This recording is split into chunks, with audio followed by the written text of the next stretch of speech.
gosh, there's no way. These roads are way too bad. These are worse than Michigan. After we get through Jacksonville, the road should Okay, now it's a little better. just because this is a busy city and they go through a lot of traffic. Ladies and gentlemen, welcome back to the channel. We have a bit of a poor situation. Florida roads are not the greatest. I thought that was just a Michigan thing. Clearly not. Okay, so bear with us. This is only temporary, but we do have some news to go over in regards to Tesla in this video. What is happening today in broader markets? We had a bit of an unprecedented jobs report. Only 12,000 jobs were created in this country in the last month, and that actually had a positive impact to markets. We'll discuss that later on throughout this video. First and foremost, some of your most impressive news today, but I would say not the most impressive. Talk about that in just a moment. Uber and Tesla have officially started what could be the first of many different partnerships. Tesla just launched a collaboration. I said that weird, but they launched a partnership with Uber, this time to give eligible Model 3 and Model Y buyers $1,000 in Tesla credits upon taking delivery and $1,000 in cash from Uber upon completing 100 trips. And I think this is really a incentive program to get more people to experience a Tesla, to let them actually get into a vehicle and to feel it out, to hear the radio, right? To get people into Teslas, which are really the selling points to begin with. Elon Musk confirms that Tesla's FSD is now almost entirely AI, something he predicted back in 2022 with FSD V12. Tesla has also officially hired 500 additional employees indefinitely at Giga Berlin. They were previously temporary workers but are now in the permanent workforce. This is obviously in stark contrast to Volkswagen that just shut down 3 manufacturing plants in Germany. Looks like there could be more still that get shut down, laying off tens of thousands of employees. Tesla's doing the opposite. They're actually hiring more employees. Tesla's self-serve demo drive program has seen a significant expansion across the UK, Europe, and the Middle East. This program allows potential Tesla customers to experience a Tesla Model 3 or Model Y without the need for direct interaction with staff. Kia has unveiled its first ever pickup truck called the Tasman. This is a gas and diesel engine. For now, they do have plans on making this also an electric vehicle. Add another worry to your list. Elon Musk says Democrats will try to destroy him if Kamala wins. I think this has been happening for several years now. It's plainly obvious, but if Kamala does win, you could have a little bit of a bigger target on Elon's back. Option activity today for Tesla is quite positive. You have seen 202 different trades totaling $164 million with a positive order value of 63%. Tesla's short interest of free float sits at 2.84%. You currently have $19.81 billion currently sold short in Tesla stock, totaling 79.29 million shares. You do see today return shares of 1.16 million, borrowed shares of 654,000. That actually means you have about 507,000 shares that are being covered on today. Over on StockTwits, today's sentiment for Tesla is bearish at 42. Yesterday, it was neutral at 50, and that is because Tesla is experiencing a little bit more selling again today following yesterday's 3% decline or so. That is going to take a toll on sentiment, and that's what you are seeing. Message volume is normal at 47. Yesterday was normal at 48, and the participation ratio is normal at 54. In terms of broader markets, you're popping back into neutral territory today on CNN's Fear and Greed Index. You do have a number of 49, which is about as neutral as you will ever see this thing. Yesterday, you were at 43, which was squarely in fear territory. And here on the day today, you do have the percent of stocks trading above their 50-day moving average that did fall quite a bit yesterday, rebounding a little bit today to 48.23%, up 1.16% today. So 1.16% of all stocks are now trading above their 50-day moving average today versus yesterday. We did get the non-farm payroll report that came out this morning. As Colin Rugg on X says, dismal jobs report released showing the U.S. added just 12,000 jobs in October, falling well short of economist estimates of 110,000. 46,000 manufacturing jobs were reportedly lost. October was the worst month of job growth in nearly 4 years. They say, quote, the government revised August and September non-farm payroll estimates down by 112,000, indicating weaker labor market expansion at the end of the summer than previously reported. Now, considering bond yields have been going higher in recent days, really because of better than expected data, you have something very strange happening today. Jobs only came in at 12,000. Some people say this was the Boeing strike that lost 44,000 jobs in this jobs report. So that was part of the reason why the job total came in so low.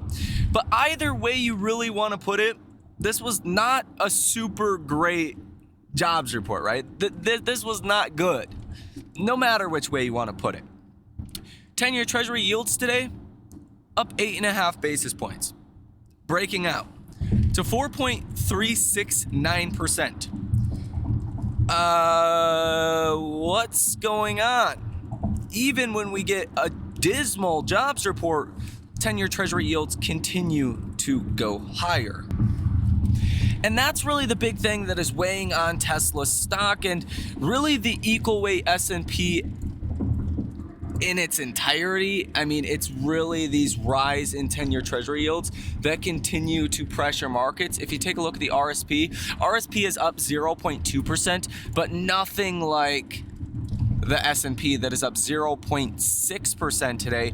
And I would even argue that to a certain extent, getting a bad jobs number, at least right now, when all the data has been so good and Wall Street's getting concerned about how many cuts we're going to get from the Fed, can actually be a slight positive for markets. And I think that's why you do have the S&P that is up right now. Really, you can attribute most of this to big tech, the earnings that you got last night. Apple, not great, but Amazon was the shiner. Amazon up 6%. But with Tesla specifically, it's really about interest rates and 10-year Treasury yields more specifically. And today, when you have such a bad jobs report like we've seen, yields going higher, that's gonna put pressure on Tesla, and that's exactly what happened today. I think it's becoming more obvious by the day that the markets are getting fearful about the election and about deficit spending that will follow after the election. And that, I think, is having a material impact on Treasury yields, because there's no other way I can sit here and quantify a 12,000 jobs report causing 10-year Treasury yields to rise 8.5 basis points. There's nothing you can say that makes that make sense besides the election and maybe the already irresponsible government spending, but it's really the expectation of more irresponsible government spending. I do think this raises the odds of Treasury yields falling after the election is over with. That could cause that end of the year broadening out or end of the year rally, as a lot of people have predicted. But when do we know who the new president is going to be? We don't know. Is it going to be a week? That's a problem. Is it going to be a day? That's not bad. Is it going to be 2 days? That's not too bad either. Is it going to be a month like Al Gore and Bush in 2000? It's tough to say. So there's a lot of uncertainty around that as well. So from this perspective or point of view, I could see how there would be more selling heading into the election, especially if 10-year Treasury yields continue on the path that they are on, continuing to put downside pressure on Tesla until we know the election results. The only thing you really need to know in the short term, the longer it takes to find out who the president is going to be, the worse off, the more precarious market tensions become. Because a lot of people are waiting to put capital to work in different sectors in our markets depending on who wins. Clean energy, obviously, for Kamala, right? Maybe not oil stocks, if you will, for Trump, but maybe big tech, right? Lower corporate tax rates, things of that nature. So you could see liquidity dry up if we don't know who the president is. The activity in markets will slow down dramatically. And that's the problem for markets. When liquidity slows down and there's a bearish tilt, that can lead to pretty violent downturns. Now, I myself have called for a 10% correction in markets. And I mean, based on the underlying factors we've seen today, it makes me a little bit more nervous in the near term. Almost 9 basis point rise in 10-year treasury yields after the jobs report almost just went negative. Again, whichever way you want to put it, it was not a good jobs report.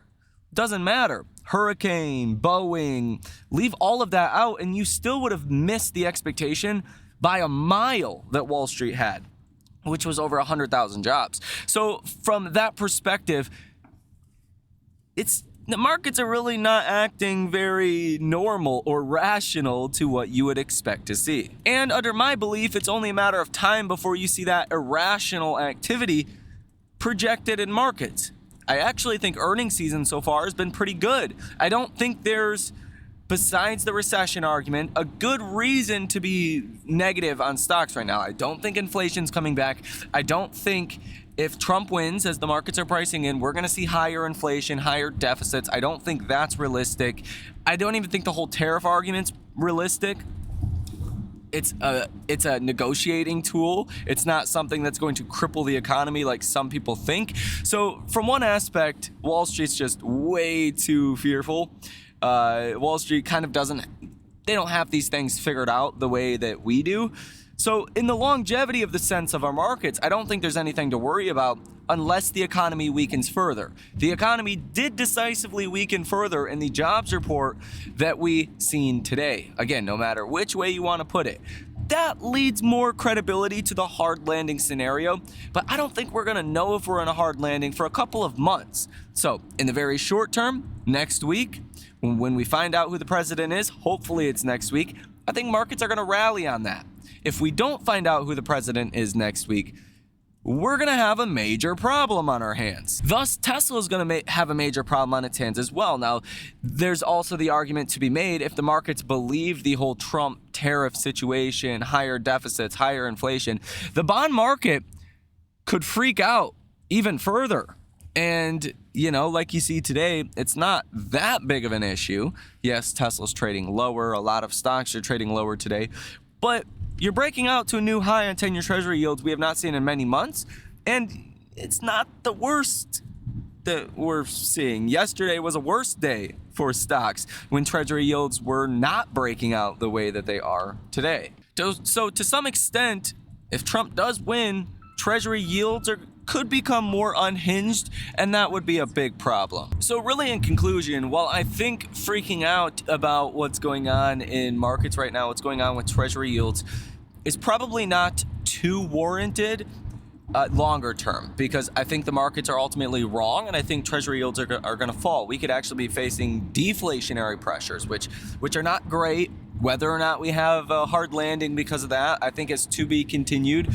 I could really make an hour-long video on this topic, but I do think after the election, there is a greater likelihood of a rally if treasury yields do actually come back down.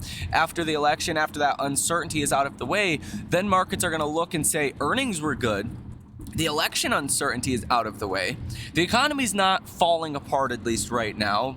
Again, whether it's true or not, the Wall Street is saying the Boeing strike and the hurricanes affected the jobs report. That's the narrative Wall Street is going with right now, okay? So continuing on that narrative, things aren't too bad out there. And it wouldn't surprise me to see an end of the year rally. Over the next 6-12 months, you want to be watching that economic data. That's really what I think is going to drive this thing much higher or much lower and really give us that broader rally. More on that in the next video. In the short term, though, again, you can see more downside via the election. Don't be surprised if that does happen, especially Monday and Tuesday. But this is not the time to freak out. This is not the time to panic and make drastic moves with your portfolio. I think Tesla, interest rate sensitive stocks, they're going to do just fine. I think the move in treasuries is far overdone, And I think you will get a corrective move lower in Treasury yields sooner rather than later. It could coincide with when we find out who the new president is, no matter who it is. That's my best guess. Let me know what you think about this information down below in the comment section. Hit the like button as well as subscribe to the channel if you have not done so already. Have a safe weekend, and I will see you in the next one.